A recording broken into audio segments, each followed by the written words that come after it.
All right, so we'll be getting to that political discussion later on or in a few minutes. But before that happens, as the country continues to bleed because of the runaway corruption in government, blame games on who should take responsibility over the maize scandal are now taking center stage, with Agriculture CS Mwangi Kiunjuri vowing to spill the beans. On Sunday, leaders joined from the North Rift clashed over a planned meeting with farmers in Eldoret town in the wake of revelations. The National Cereals and Produce Board paid over 1.9 billion shillings to 8 individuals for maize deliveries at the expense of genuine farmers. However, Keter and Tiren said they will not be intimidated into calling off this meeting. Elvis Koskei reports from Mwangi County.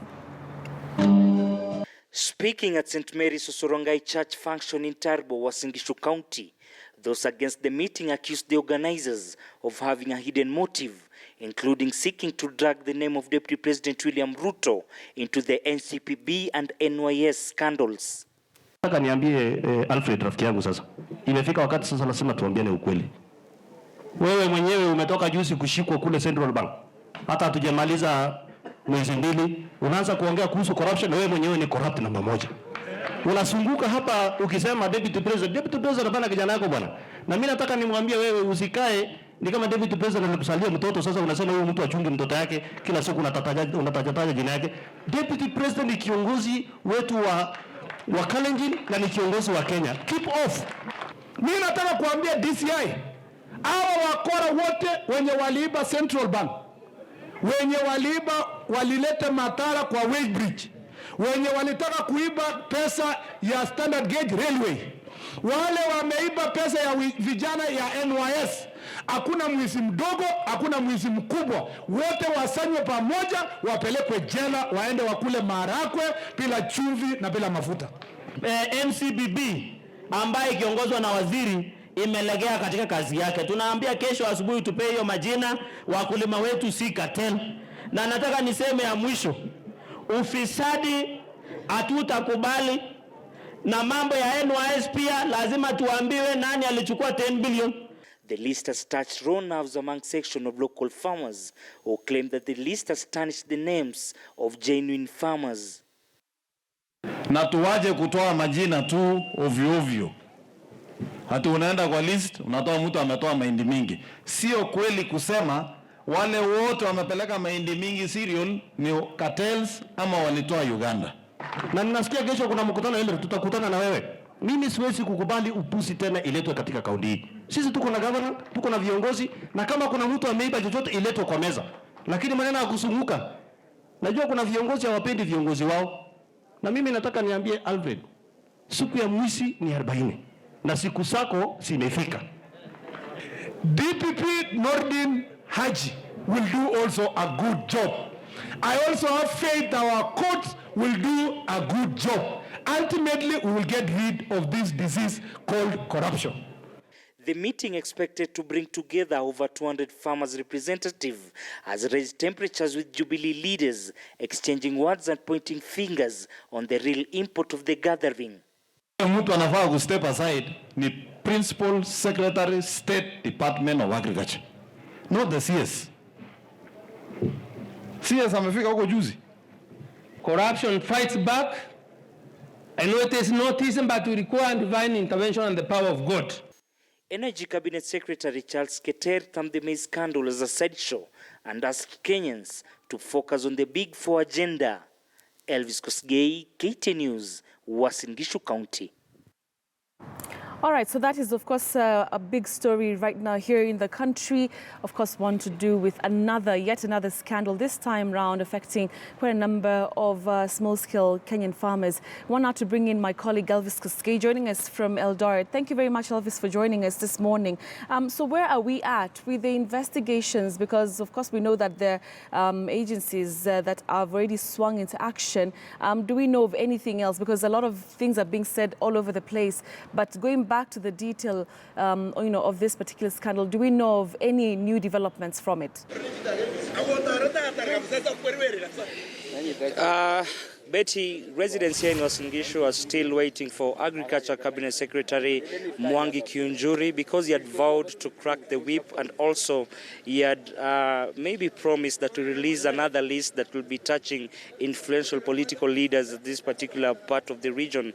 Also, remember, we have a standoff where we have divided opinion, mixed reactions, where leaders from the Jubilee Party are now divided. Later on, we are expecting a major demonstration in Eldoret town, where Nandi Hills MP Alfred Keter, Moiben Silas Tiren, who is the Member of Parliament of Moiben constituency, will also leading to a meeting where we are expecting more than 200 farmers at the NCPB depot here in the North Rift region.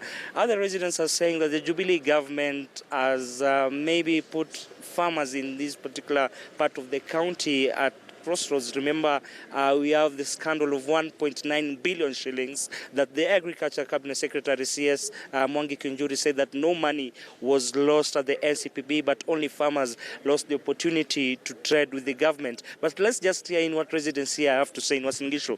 Labda umesikia kwamba kuna hii sakata ambayo inaendelea, ambayo pesa bilioni 1.9 imeweza kupotea.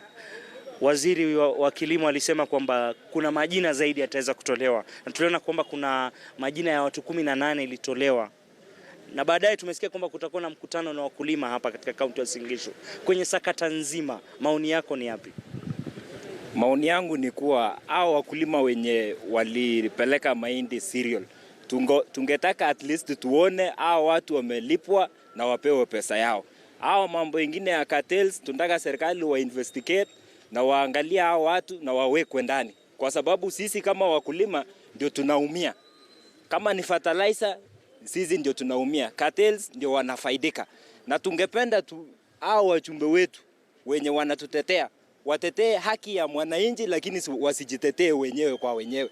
Juu maybe hata hao cartels ni hao wenyewe na sisi hatuwajui. Tungependa kama sisi wakulima wa hii eneo ya Uasin Gishu, Nandi na Trans Nzoia, wakulima wawekwe kwa system yenye tunajua mkulima fulani ana supply mahindi na alipwe pesa yake. Hii mambo ingine ya cartels wapotee na waende kabisa. Sisi tufaidike kama mkulima. Kitu ingine ningetaka serikali yetu ya Jubilee washughulikie wakulima kabisa. Kwa sababu kama sio mkulima, Kenya haitakuwa na chakula. Na kwa sababu ya hiyo, tungependa wakulima wote wapewe pesa na walime mahindi na sisi wote tufaidike kama mkulima. Isikuwe ni watu wachache wanafaidika hii Kenya. Wacha tuweze kusikia kutoka kwa mzee anakuita nani, na maoni yako kuhusiana na sakata nzima ya NCPB ni yapi? Mimi naitwa Amdan Kanzala, ni mkulima wa Uasin Gishu na pia ni kiongozi wa Jubilee County hii. Mimi ni vice chairman. Nikitoa sauti yangu natoa vizuri sana kwa sababu serikali kuu imeweka policy mzuri ya ukulima. Lakini kuanzia ofisi ya waziri kuja mpaka cereal board mpaka chini, kuna cartels zimepangwa kutoka right from the top office mpaka the ground, mpaka kwa sub location, mpaka wale wanaochukua. Sasa kwangu kwa ile investigation tu ya policy ya manifesto ya chama ni kwamba cartels imesunguka kuanzia fertilizer yenyewe, waje hata kuuza mahindi. Huyu mtu mwenye amepewa pesa nyingi ya mahindi alichukua fertilizer ngapi? That is a starting point. Hakuchukua fertilizer serious, na hii mahindi yenye ameweka serious ndo akapewa hii pesa, alitoa wapi? So unaona sasa, wale wakulima wengi waliopewa fertilizer ni wengi sana, 200, 150, 20. Wale hawajanufaika na hii pesa ya kununua mahindi. Kwa hivyo ni kuonyesha kwamba the scandal starts right from the beginning, na kuna kickback inaenda bia mpaka top ambapo wana defend. Kwa hivyo hata hapo Uasin Gishu kuna confusion. Hii mkutano ambao itafanywa itakuwa na kufunja mfupa na kupasua. Hakuna cha kuokopa. Mungu ni mwema, ametupatia mvua. Soil ya Uasin Gishu iko sawa. Hatuwezi pia kupanda na mbolea yenye imechanganywa na matope. Matope yetu ni loam soil, ni ya maana. Hii haijawekwa sample. Sasa sisi sote tumeenda kwa windi, enda kuombea kwa mashamba yetu. Yale ambao tumenunua na pesa mingi ya windi 3000 shillings na ile ya East Africa mbolea iko sawa kabisa. Hii ya serikali atujui ni ile chotwa maram hii ya kutengeneza mabarabara wakachanganya rangi. Kwa hivyo tutazungumza leo hii. Na mwenye atasuia mkulima anasuia sauti ya Mungu na anasuia sauti ya tumbo. Bila mkulima hakuna kiongozi, hakuna hoteli, hakuna kukula. Tutasimamisha hii town. Waje ile ya 1997 ambao tuliongoza. Waje ile ya France ya 1880. Lakini bora kuwe na amani. Amani iko, lakini amani ya mkulima si amani ya wezi. Haya, wacha tusikie. Huyo ni mzee, tumeweza kusikia. Labda kijana, unakuita nani? Maoni yako ni yapi? Umeweza kusikia jinsi mzee ameweza kusema.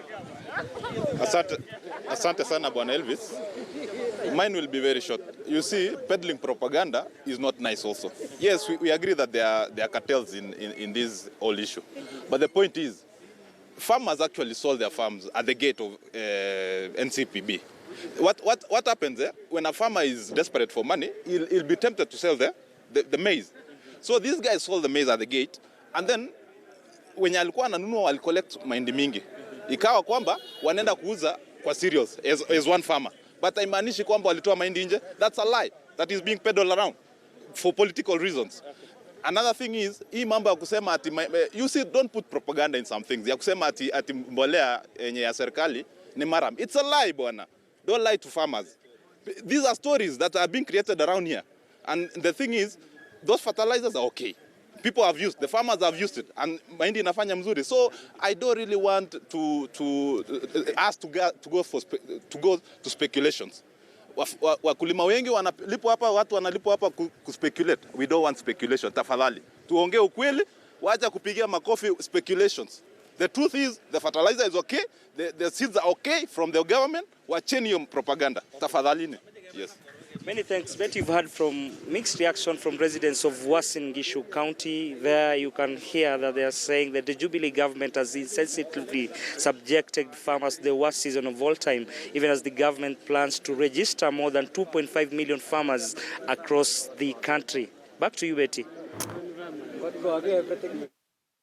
With Elvis Koskei, just sampling the views of the residents of Eldoret, and some of them really farmers, with regard to this new scandal at NCPB. All right, so still on the same, the Deputy President William Ruto has also waded into this conversation, saying the government will do all it can to bring those culpable to book. Listen in. Wale wote ambao wamepatikana wamefuja pesa ya umma, NYS, NCPB huko kwa mahindi, mimi nataka niwaeleze kama serikali ya Kenya tutahakikisha ya kwamba hawa watu wote wanachukuliwa hatua za kisheria.